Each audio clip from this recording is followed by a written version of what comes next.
Bonjour François, bienvenue à la ZX Academy. Et on se retrouve aujourd'hui pour faire un nouveau cours de la médecine interne. Aujourd'hui, Inch'Allah, nous allons faire le lupus érythémateux systémique, le lupus érythémateux systémique qui peut être qualifié comme le tableau le plus typique d'une maladie auto-immune, une maladie auto-immune systémique, capable de donner des lésions sur tous les systèmes du corps humain. Voilà. Donc, voici les objectifs de ce cours. Comme on va le voir que le lupus, le lupus va être une maladie très polymorphe, très simulatrice. Donc, c'est le prototype des maladies auto-immunes non spécifiques d'organes. Et donc, on va voir qu'il y a une richesse sémiologique capable, capable de nous mener très facilement en erreur. Et donc, il faut faire très attention. Et donc, tous les systèmes peuvent être touchés et les manifestations sont surtout cutanées, comme on va le voir. Certains signes sont assez, qui nous orientateurs, mais il n'y a aucun signe pathognomonique. Et c'est ça ce qui fait la difficulté de la médecine interne en général. C'est qu'il n'y a pas vraiment de quelque chose pathognomonique. Ça rend le diagnostic un peu plus difficile. Et donc, nous, notre rôle, c'est d'espérer de suspecter cette maladie à partir de certains signes qui sont très orientateurs. Et bien sûr, l'hydroxychloroquine est le traitement de base, traitement très efficace. Donc, un petit mot concernant l'épidémiologie. Donc, c'est une maladie pas très fréquente, mais elle existe. Donc, jusqu'à 23 cas par an pour 100 000 habitants, donc c'est l'incidence. Elle touche surtout la femme. Donc, en réalité, presque toutes les maladies auto-immunes sont à prédominance féminine. Voilà. Affections plus fréquentes en Asie, en Amérique du Sud, etc. Voilà. Donc, qu'est-ce qui se passe? Donc, il y a des facteurs étiologiques multiples. Comme on a dit, les maladies auto-immunes en général, c'est l'interaction d'un ensemble de facteurs qui vont ensuite déclencher la maladie. Donc, premièrement, nous avons les facteurs génétiques, la prédisposition, les cas familiaux, les jumeaux homozygotes, le HLA-DR. Ensuite, nous avons les facteurs environnementaux, ça veut dire l'aggravation par soit l'exposition solaire, l'infection, le style de vie. Les facteurs hormonaux chez la femme, comme on va le voir, que le lupus, il s'aggrave à cause des hormones. Prédominance chez les femmes en activité génitale, aggravation lors de la grossesse et aggravation par les contraceptifs. Donc c'est une maladie surtout de la femme jeune, entre 20 ans, 30 ans, 40 ans, etc. Et donc c'est une maladie qui se commence à disparaître ou bien qui diminue son activité en post-ménopause, c'est la ménopause. Et des facteurs immunologiques bien sûr, etc. Donc comme on a dit, il y a un ensemble de facteurs qui interagissent entre eux et ceci va induire à la stimulation des cellules du corps humain afin de synthétiser des auto-anticorps et qui sont capables d'activer le complément. Et donc tout cela vont se déposer sur différents organes, sur différents systèmes, et c'est ce qui va faire une sémiologie très diverse, très variable. Voilà. Donc on commence par un petit cas clinique. Donc nous avons une patiente 30 ans. Donc le 30 ans, déjà l'âge, très important. Donc l'âge, lui aussi, comme on a dit, il nous oriente vers est-ce que c'est probablement une atteinte parce qu'il y a des tranches d'âge pour chaque maladie auto-immune où ils sont plus fréquents. Donc c'est ça l'idée générale. C'est par ordre de fréquence. Donc 30 ans, ayant un antécédent de mort fétale in utero qui présente un phénomène de Raynaud depuis plusieurs mois avec installation récente d'arthralgie inflammatoire diffuse 6 mois, donc avec quelques poussées d'arthrite au niveau des mains. Donc quel diagnostic évoqué à ce stade? Bien sûr, comme on a dit, nous avons une femme qui présente un phénomène de Raynaud, des arthralgies inflammatoires et quelques poussées d'arthrite. Donc, cette symptomatologie, en réalité, donc, elle est très vague dès le début. On peut avoir quelques idées sur quoi penser, mais presque toutes les maladies auto-immunes générales peuvent donner ces manifestations. Donc, un lupus érythémateux systémique, certainement. Une sclérodermie systémique, bien sûr. Un phénomène de Raynaud primaire, non. Un phénomène de Raynaud primaire, rappelez-vous, il ne s'associe à rien. C'est un symptôme isolé. Un syndrome de Sjögren, possible, Une dermatomyosite, oui. Donc nous avons le droit d'évoquer tous ces diagnostics. Et bien sûr, ils sont capables de nous donner des manifestations articulaires. Et bien sûr, par ordre de fréquence, bien sûr, ça peut être une polyarthromatoïde, ça peut être quoi? Ça peut être une sclérodermie, c'est possible. Un lupus aussi, dermatomyosite, c'est un peu moins. Syndrome de Sjögren, un peu moins. Mais nous avons le droit de les évoquer parce que ils peuvent se manifester par ces signes. C'est ça, c'est très important. Donc voilà la réponse, comme on a dit. Donc les manifestations cliniques liées au lupus, c'est la sémiologie humaine. Elles sont très variables. Elles peuvent aller du système nerveux jusqu'au système urinaire, jusqu'au tout. Donc on peut avoir des manifestations générales, altérations fébriles, de l'état général, des manifestations cutanées, articulaires, viscérales, anomalies biologiques, etc. Donc il faut savoir que le lupus, c'est un diagnostic très difficile. Bien sûr, sauf si nous avons les éléments les plus évocateurs, notamment l'érythème malaire, c'est un phénomène très connu, mais il peut donner des symptômes qui en apparence, n'ont aucun lien réel avec la maladie. Donc on continue notre cas clinique. Donc, et en antécédent, comme on a dit, l'interrogatoire permet de révéler la notion d'une atteinte cutanée photosensible. Donc, une atteinte cutanée photosensible, décolleté et dos des mains et d'une atteinte musculaire des ceintures. Et donc là, ça nous permet de diminuer un peu les diagnostics qu'on évoque. Donc, le lupus érythémateux systémique, oui. Sclérodermie, non. Phénomène de Raynaud, non. Syndrome de Sjögren, non. Et donc, on garde la dermatomyosite et la sclérodermie, et le lupus érythémateux. Donc, les signes cliniques du lupus. Le lupus, on peut avoir une altération d'état général, une fièvre. Donc, ça, ce sont les manifestations générales. On peut avoir des manifestations cutanéo-muqueuses, donc, notamment des atteintes cutanées, des érythèmes, photosensibles, etc. Squameux, donc les dermatoses, les différents types de dermatoses. Donc, on peut avoir des manifestations spécifiques comme non spécifiques. Mais le problème, c'est que bien sûr, surtout pour la femme, il y a un préjudice esthétique. Bien sûr, une atteinte de la peau, on doit faire de notre mieux pour essayer de diminuer le retentissement, parce que ça peut retentir sur la psychologie, l'aspect psychologique du patient ou de la patiente. Donc, voilà. Donc, le lupus érythémateux aigu, c'est le plus fréquent, on l'appelle le vespertilio. Donc, l'érythème en aile de papillon. Donc, très connu. Ça, c'est l'érythème malaire. Donc, des lésions érythémateuses, parfois papuleuses, finement squameuses, photosensibles. Et comme on peut le voir sur ces images, elles respectent le sillon nasogénien. Respectent le sillon nasogénien. Voilà.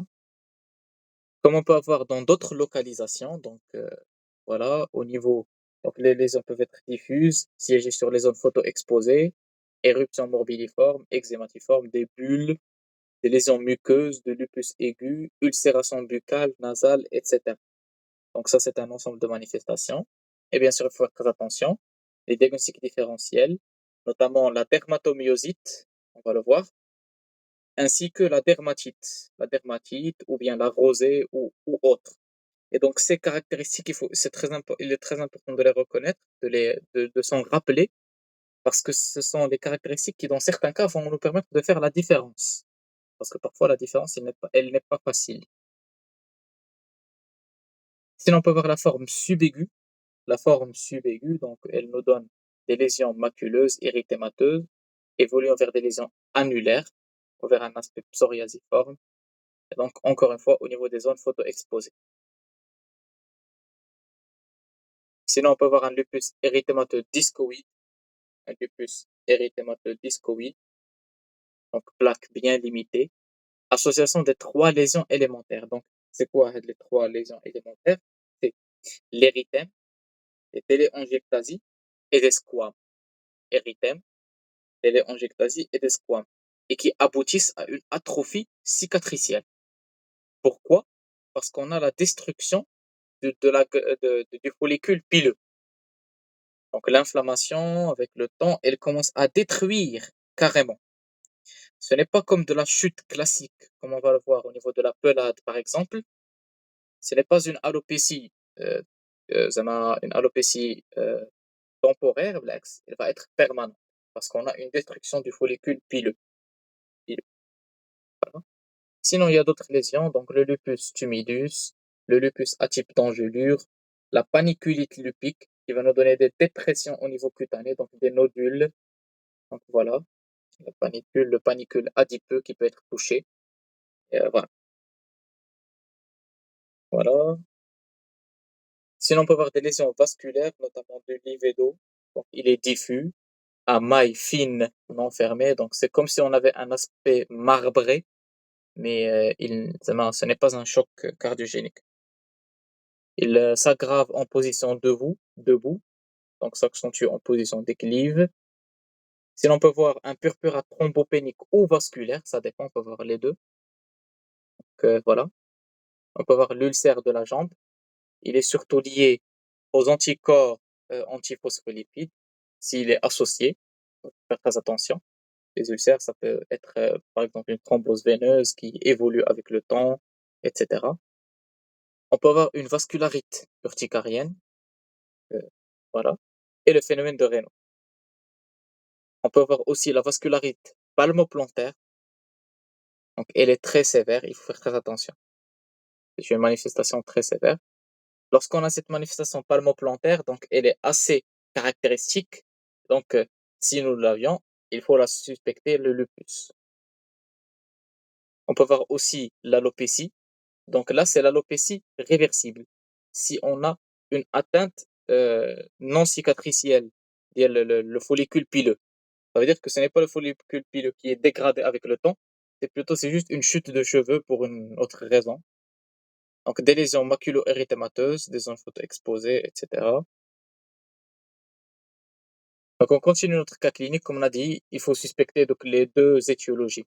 Donc vu qu'on nous avions en premier lieu fait évoquer les diagnostics suivants, donc le lupus et la dermatomyosite.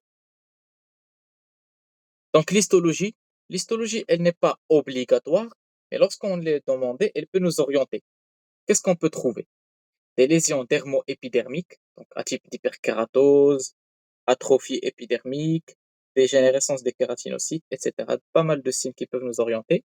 Mais c'est surtout l'étude en immunofluorescence directe qui permet de confirmer ou bien de nous donner des informations spécifiques du lupus.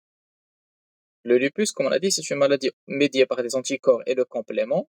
Donc, c'est une maladie de système. Et donc, au niveau de la peau, on peut trouver ces dépôts d'immunoglobulines et de compléments à la jonction dermo-épidermique. Et donc, c'est une lésion qui présente en peau saine dans 30% des cas. Et donc, on peut soit la chercher sur la peau saine ou bien sur la peau qui est malade. Surtout une peau qui est malade dans le cadre d'un lupus aigu. Le lupus aigu, il est très positif en étude immunofluorescence directe. Voilà. Sinon, on peut avoir des manifestations musculo-squelettiques, donc appareil locomoteur, manifestations articulaires, des arthralgies, des arthrites, donc polyarthrite. Donc, on parle de oligoarthrite lorsque nous avons moins de 4, poly lorsque c'est plusieurs, et peut être bilatéral, symétrique, évoluant par poussée, souvent fébrile. Les déformations sont possibles, réductibles, donc réalisant un rhumatisme. On ne peut pas confondre avec la polyarthrite rhumatoïde. C'est le rhumatisme de Jacou qui est mobile. On peut le mobiliser. Alors que la polyarthrite rhumatoïde, ils deviennent fixes. Voilà. On peut avoir des ténosynovites et ruptures tendineuses. L'arthrite septique est possible. Voilà. Les manifestations musculaires, en général, elles accompagnent les atteintes articulaires. Donc, elles peuvent aussi contribuer à accélérer ce phénomène de ténosynovite, inflammation, etc. et aggravation de la mobilité. Donc, soit des myalgies spontanées ou provoquées, surtout des ceintures. Elle va faire très attention, elle peut être une myosite de chevauchement. Donc, voilà. Si on a un doute, il faut faire une biopsie. Donc, pour faire la différence, est-ce que c'est une myosite de la maladie inflammatoire elle-même, ou bien c'est une myosite d'autres étiologies. Parce qu'on va le voir, une myosite, elle peut avoir plusieurs causes. Voilà. On peut avoir des manifestations osseuses, notamment des ostéopathies, donc ostéonécrose aseptique, ostéoporose, etc. Surtout l'ostéoporose liée à la corticothérapie. Rappelez-vous, la corticothérapie au long cours, elle peut induire l'ostéoporose par trouble de synthèse.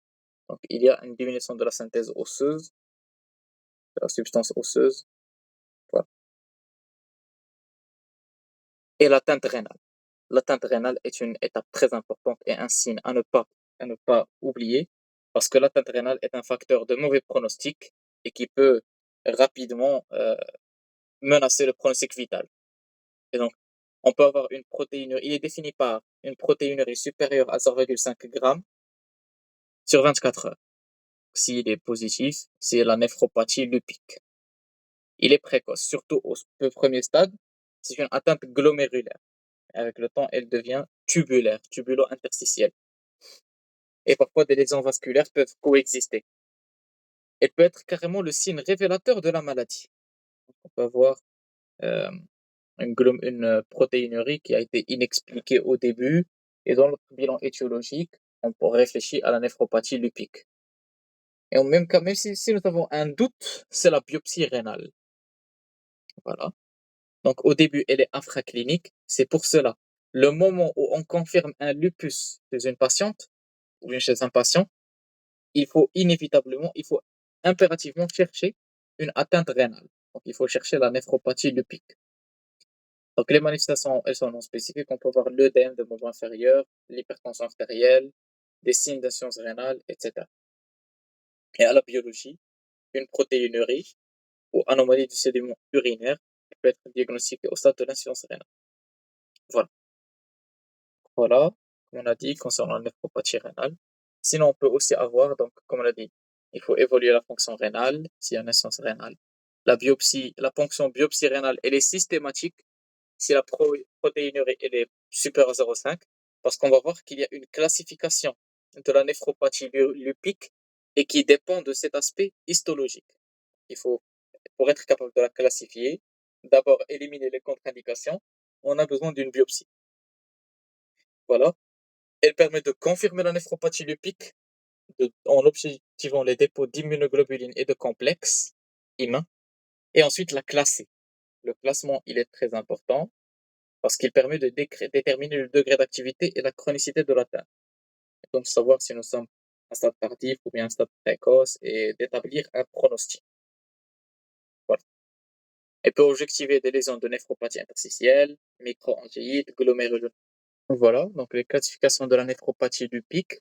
Donc, on peut avoir un glomérule normal en microscopie optique, immunofluorescence des anticorps en microscopie électronique, normal en général, les deux, désolé. Sinon, la classe 2, elle met en évidence une atteinte seulement du mésangial, et donc soit des dépôts, donc des cellules mésangiales d'aspect normal. Par contre, on trouve les dépôts. Sinon, la classe B, c'est une hypercellularité. Ça montre que, d'une manière réactive, au niveau du rein, on a une hypercellularité des cellules mésangiales. La classe 3, c'est une glomérulonéphrite focale proliférative, donc inférieure à 50% du glomérule rénal. La classe 4, elle est diffuse, et donc plus de 50%. Et la stade 5, c'est une atteinte extramembraneuse. Plus l'atteinte membraneuse, bien sûr. Voilà. Sinon, on peut avoir des manifestations cardiovasculaires, notamment l'atteinte cardiaque, soit une péricardite, donc c'est une atteinte assez fréquente avec le lupus, donc 30%. Elle peut révéler la maladie dans notre bilan étiologique de la péricardite, fréquemment latente, de découverte fortuite, etc. Et donc, à l'ECG, on peut voir un sous-décalage, un sous-décalage, donc les anomalies électriques liées à la péricardite, rappelez-vous, diffusent sur toutes les dérivations. À l'échographie cardiaque, elle confirme le diagnostic de la péricardite. Et si on ponctionne, on trouve un liquide exsudatif, mais aussi, on peut faire le bilan immunologique sur le liquide et qui peut trouver les anticorps, les auto-anticorps. Mais l'élément le plus important, c'est la myocardite. C'est l'atteinte du myocarde. C'est un élément pronostic majeur. Parce que la cardiomyopathie, elle peut menacer le pronostic vital. On peut avoir une insuffisance coronarienne, une insuffisance cardiaque, etc. Donc, il faut faire très attention. L'atteinte myocardique, donc, il peut mettre en évidence soit par l'échographie, bon, à l'échographie principalement. Donc, c'est elle qui établit un pronostic fâcheux. Voilà. Sinon, on peut avoir une atteinte endocardite, donc endocardite de Liebman-Sachs, donc prédomine au niveau. Ce sont des végétations particulières, donc végétation de petite taille. Et donc, la complication, c'est surtout l'atteinte sur la fonction cardiaque. Et là, il faut faire très attention, comme on a dit. Donc, l'atteinte endocardique et aussi myocardique. Donc là, il faut chercher s'il n'y a pas le syndrome des anticorps antiphospholipides. Donc, il faut chercher les anticorps antiphospholipides, comme on a dit. On peut avoir aussi des manifestations vasculaires, notamment l'insuffisance coronarienne, par thrombose. Donc, c'est la même chose comme on vient de le voir. L'athérome, etc. L'hypertension artérielle, vascularite, et la liste est assez longue. Il faut faire très attention. Sinon, on peut avoir des manifestations pleuropulmonaires, donc une pleurésie, et la même chose, si on ponctionne, on peut trouver une atteinte, un liquide exsudatif, et on peut faire des anticorps et les trouver positifs. Une atteinte pulmonaire parenchymateuse, PPID, etc. Pneumonie, donc hémorragie alvéolaire, etc. Donc, il faut faire attention. Sinon, on peut avoir une hypertension artérielle pulmonaire, et ça aussi, ça aggrave le pronostic de la patiente ou de patient. Voilà. Donc, atélectasie, pleurésie, PID, hémorragie, etc. Donc, il y a plusieurs tableaux possibles, soit une atteinte pariétale ou soit donc, pleurale ou parenchymateuse. Sinon, on peut avoir des manifestations neuropsychiatriques, donc, vu l'atteinte du système nerveux central, donc exceptionnellement le système nerveux périphérique, c'est surtout le central, et qui est une atteinte péjorative, elle est grave. Et donc, qu'est-ce qui se passe? On aura surtout de la myélite, de l'inflammation, de l'inflammation, donc une vascularite cérébrale, un AVC, si nous avons un syndrome des anticorps antiphospholipides associé, une méningite lymphocytaire, et qui peut nous donner aussi de la myélite. Et donc, le retentissement, c'est quoi? C'est à la clinique des manifestations psychiatriques, notamment des troubles de l'humeur, un syndrome confusionnel, bouffées délirantes, etc. Et donc, c'est ce qu'on appelle un neurolupus. Ça peut être soit le lupus en lui-même, ou bien une complication de la corticothérapie et les autres médicaments. Ça peut eux aussi engendrer ces troubles psychiatriques. Et donc, il faut faire très attention, et savoir donner le traitement adéquat. Parce que bien sûr, si on exagère par les traitements, surtout que, comme on le sait très bien, en médecine interne, on n'a pas de traitement curatif. Et donc, le traitement, il devient un peu plus difficile. On essaie de stabiliser la maladie, mais à quel prix? Donc, faire très attention. Donc, pour explorer l'atteinte neuropsychiatrique, on demande une angio-IRM, et voilà. Sinon, on peut voir d'autres manifestations, adénopathie, splénomégalie, hépatomégalie, etc. Bien sûr, il faut éliminer notre origine maligne, comme la leucémie, par exemple, ou autre. Atteinte oculaire, vascularite, rétinite, névrite optique, digestive, donc pancréatite. Donc, tout cela pour vous dire que le lupus en lui-même est une maladie très, très, très polymorphe. Elle est très riche d'un point de vue sémiologique. Donc là, il faut faire très attention. Donc le lupus, comme on a dit, il est connu surtout pour ses manifestations cutanéo-muqueuses, mais il peut aussi donner d'autres manifestations cardiaques, surtout rénales. Il faut craindre l'atteinte rénale, l'appareil locomoteur, surtout l'atteinte musculaire qui ressemble à la dermatomyosite, etc. Voilà. Donc, on continue notre petit cas clinique. Donc, notre patiente de 30 ans, donc voilà, l'interrogatoire révèle. Et donc, les examens par clinique initiaux, donc on demande une NSS, et on trouve une lymphopénie, une anémie à 9,2, des CPK élevés, donc une atteinte musculaire, un syndrome myogène à l'ENMG, une protéinurie à 2,4 grammes et une créatinine à 14 milligrammes. Et donc, ce tableau fait évoquer le diagnostic suivant. On sait, comme on le sait très bien, le lupus est capable de nous donner tous les symptômes. Mais le moment où nous avons notre protéinurie supérieure à 2,4 grammes, là, il faut le suspecter en premier lieu. Et donc, c'est pour cela, notre, donc voilà, c'est pour cela notre diagnostic le plus probable, c'est le lupus dans ce cas. Donc, les anomalies biologiques aux explorations, qu'est-ce qu'on peut trouver? Donc, on peut trouver des cytopénies, notamment une anémie, soit une anémie hémolytique, auto-immune, inflammatoire, carentielle, etc. Une leucopénie, une thrombopénie, ou bien carrément les trois lignées. Et donc, il est très important de faire la différence. Est-ce que c'est une atteinte, soit une aplasie, ou bien liée à la maladie? Donc, est-ce que c'est une aplasie? Ce n'est pas une aplasie qui est en train de développer chez cette femme, ou bien cet homme, chez ce patient. Bien sûr, on peut trouver le syndrome inflammatoire, surtout lors des poussées, qui est très positif, surtout lors des poussées articulaires. Donc, élévation de la vitesse de sédimentation, hyperfibrinémie, hyper-alpha-2-globulinémie, la protéine C est peu élevée. Donc, voilà. Des troubles de l'hémostase, notamment un TCA allongé, surtout s'il est lié à syndrome des anticorps antiphospholipides, donc il faut faire attention. Donc, un bilan immunologique. Quels sont les anticorps qu'on peut demander? Donc, les anticorps antinucléaires, ils peuvent être positifs. Les anticorps anti-DNA, ils sont corrélés à l'atteinte rénale. Les anticorps anti-SM, très spécifiques mais peu sensibles, anti-SM. Anti-SSA pour voir s'il y a l'association avec le syndrome de Sjögren, aussi le syndrome SEC, parce qu'on peut avoir une association possible. Les anticorps anti-RNP pour si nous avons un chevauchement, ça veut dire plusieurs maladies auto-immunes à la fois, donc ils sont très positifs. Une hypocomplémentémie pour évaluer l'activité de la maladie. Et donc, s'il y a une consommation excessive des facteurs de complément, ça peut être de mauvais pronostics. Voilà. Ou bien déficit génétique. Donc, ça peut être soit l'activité importante ou bien le déficit génétique.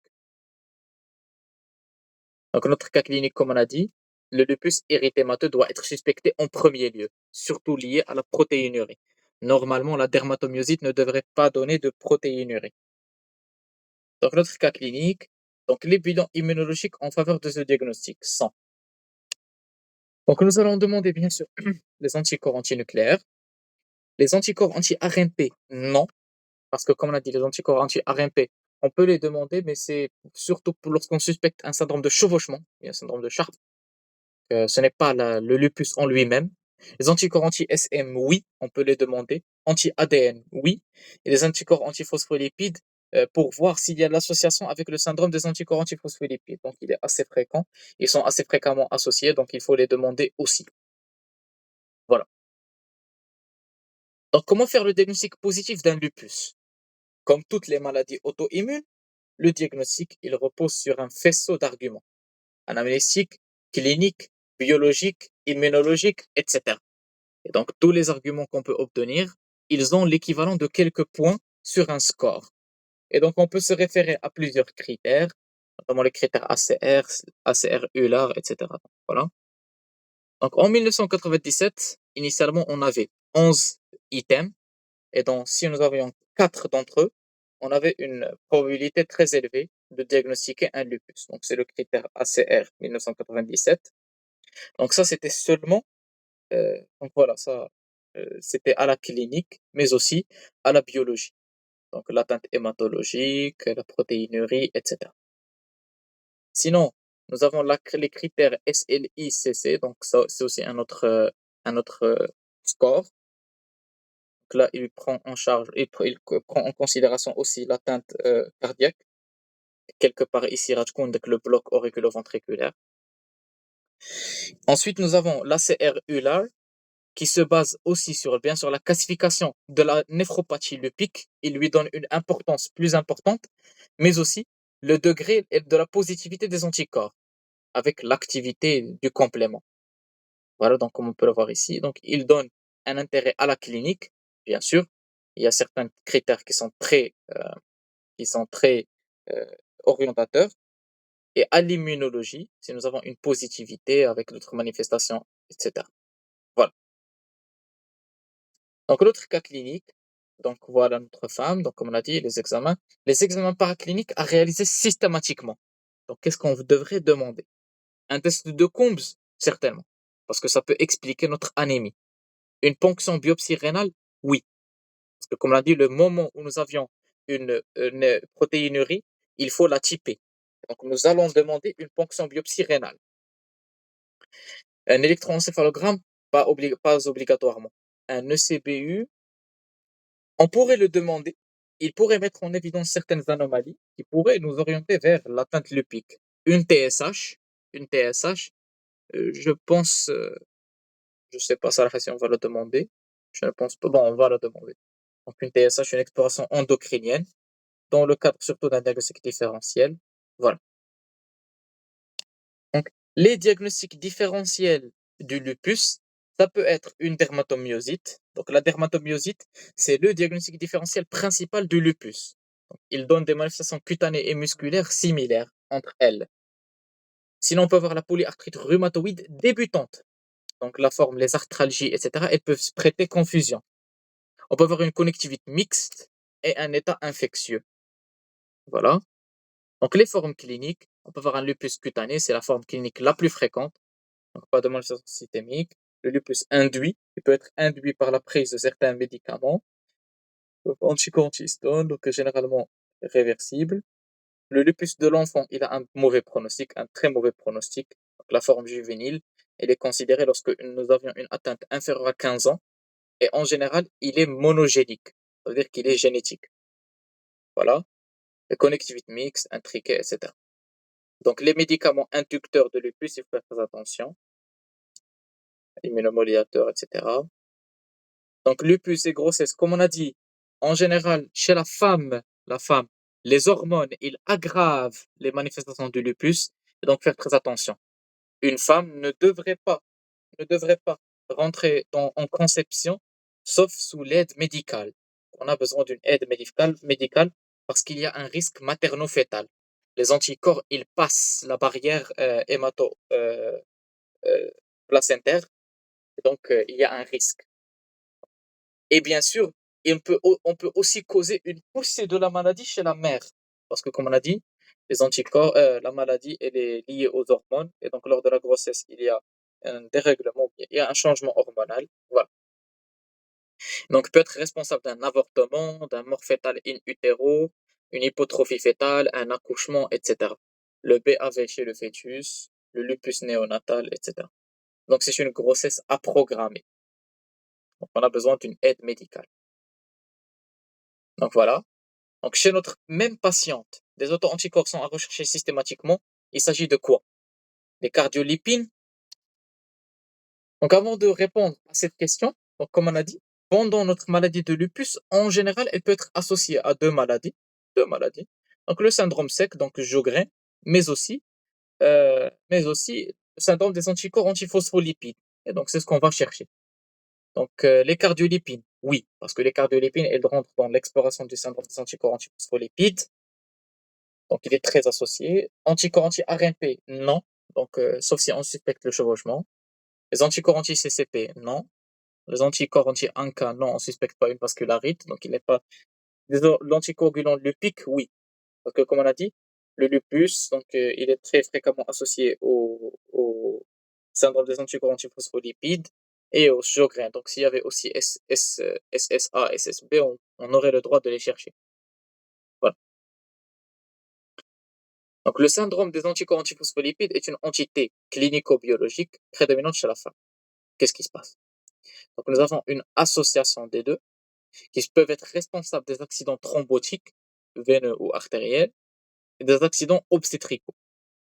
Rappelez-vous, lorsqu'on avait vu le cours de thrombose veineuse profonde, parmi les facteurs de risque, si je me rappelle, modérés, c'est les anticorps antiphospholipides, le syndrome des anticorps antiphospholipides. Donc, qu'est-ce qui se passe? On peut avoir une présence durable d'anticorps antiphospholipides. Et rappelez-vous, les phospholipides, ils faisaient partie de la membrane euh, des éléments qui participent, des plaquettes, qui participent au niveau de la coagulation, au niveau d'elles.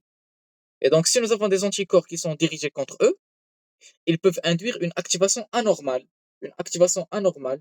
de, de, de la coagulation et de l'hémostase. Donc là, il faut faire très attention. Donc, le syndrome des anticorps antiphospholipides, les manifestations sont surtout vasculaires et obstétricales. Donc, vasculaires, thrombose veineuse et artérielle.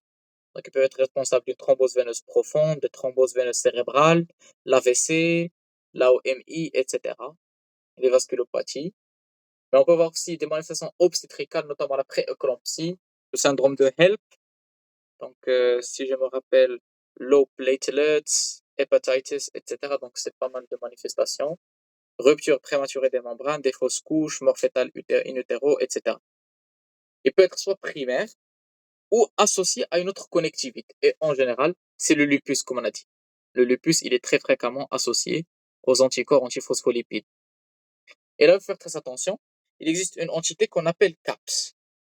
C'est le syndrome catastrophique des anticorps antiphospholipides et qui peut menacer le pronostic vital. De gravité majeure, donc c'est comme un tableau d'IEL CIVD. CIVD qui peut rapidement emporter la patiente. Donc le syndrome des anticorps antiphospholipides, pour faire le diagnostic positif, c'est un critère clinique et un critère immunologique. Voilà. Donc un critère clinique et un critère immunologique. Donc voilà la référence, ACR Euler. Donc voilà la réponse à notre cas clinique. Voilà. Donc nous avions à peu près fait le tour du lupus érythémateux. Donc maintenant on parle un petit mot sur l'évolution et la prise en charge. Donc l'évolution, elle est imprévisible. Donc le lupus, il a une évolution par poussée et rémission, et avec le temps qui peut s'aggraver. Une forme qui était cutanée ou muqueuse, elle peut progresser et donner des atteintes viscérales. Donc là, il faut faire très attention. Et surtout, les formes pédiatriques et masculines sont plus graves que par rapport à la femme, que chez la femme âgée, etc. Donc les lésions cutanées ont une évolution parallèle à celle des poussées systémiques. Elles disparaissent généralement dans les cicatrices, parfois une hypochromie séquelaire, mais voilà. Les lésions de lupus discoïde, rappelez-vous, c'est elles qui donnent des cicatrices. Là, faut faire attention. C'était des chutes de cheveux, des chutes de cheveux qui étaient irréversibles. Donc, voilà, c'est. Mais bien sûr, lui, il n'est pas lié à l'atteinte viscérale, donc il n'y a pas de parallélisme. Mais en général, l'aspect clinique, s'il y a une poussée des atteintes articulaires et cutanéo-muqueuses, il faut explorer systématiquement ce qui se passe à l'intérieur. Donc un bilan rénal, cardiaque, etc. Surtout rénal et cardiaque. Bien sûr, le pronostic a considérablement amélioré avec le temps, avec le développement des différents moyens thérapeutiques, ainsi que un diagnostic précoce et une prise en charge adéquate. Donc, nos objectifs, c'est d'essayer de stabiliser la maladie. Donc, la mortalité, elle est surtout liée avec les atteintes viscérales ou bien les complications. Donc là, c'est pour cela très important de faire un suivi régulier pour dépister ces complications. Donc, suivi trimestriel. Et si la femme, bien sûr, elle désire une conception, c'est normal, il faut l'aider. Il faut la prendre en charge et faciliter cet événement. Donc, un petit mot sur le traitement. Donc, un traitement, il y a plusieurs objectifs. Donc, traiter la poussée, stabiliser la maladie et d'éviter l'aggravation. Et préserver la fertilité et accompagner les grossesses. Donc, les moyens, il y a plusieurs moyens. Donc, les mesures préventives, donc la photoprotection. Comme on a dit, les manifestations, elles sont photosensibles. La contraception pour éviter les oestrogènes, parce que comme on a dit, il est lié aux hormones. L'arrêt du tabac. Le tabac a été incrimé comme un facteur euh, de mauvaise évolution, de mauvaise réponse thérapeutique. Et l'hydroxychloroquine. L'hydroxychloroquine est le traitement de base, systématique. On peut associer avec lui les anti-inflammatoires si nous avons une atteinte articulaire, donc une poussée d'arthrite. Les corticoïdes, on peut leur faire une infiltration articulaire s'ils ne répondent pas aux anti-inflammatoires non stéroïdiens. Sinon, en voie systémique, si on a une manifestation viscérale qui est grave. On peut associer des immunosuppresseurs en associant avec les corticoïdes pour essayer de diminuer la dose de corticoïdes, donc induction puis entretien. On peut opter pour la biothérapie pour les formes résistantes, avoir des anticorps spécifiques qui vont agir directement sur la cible. Et voilà. Et bien sûr, l'éducation thérapeutique. Il est très important que la patiente adhère ou le patient, le malade, il adhère au programme thérapeutique parce que c'est une maladie chronique comme toutes les maladies auto-immunes. On ne peut pas se permettre d'abandonner ou bien d'arrêter un traitement, quoi qu'il en soit. Voilà. Donc, en guise de conclusion, le lupus érythématosystémique est une maladie de système la plus typique. C'est vraiment la référence d'une maladie de système, comment elle devrait être. Donc, elle se manifeste par un très grand polymorphisme clinique. C'est la sémiologie humaine, comme on a dit encore et encore.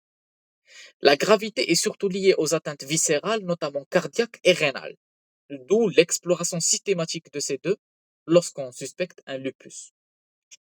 Donc la prise en charge, elle reste assez délicate, surtout vu que c'est la même chose pour toutes les maladies auto-immunes, et donc c'est pour cela il faut bien les prendre en charge et espérer que les patients adhèrent et suivent les différentes mesures. Voilà. Donc on a terminé notre cours d'aujourd'hui. Si vous avez trouvé ce cours utile, n'hésitez pas de laisser un like et un joli commentaire, et on se verra bientôt, Inch'Allah. Bon courage!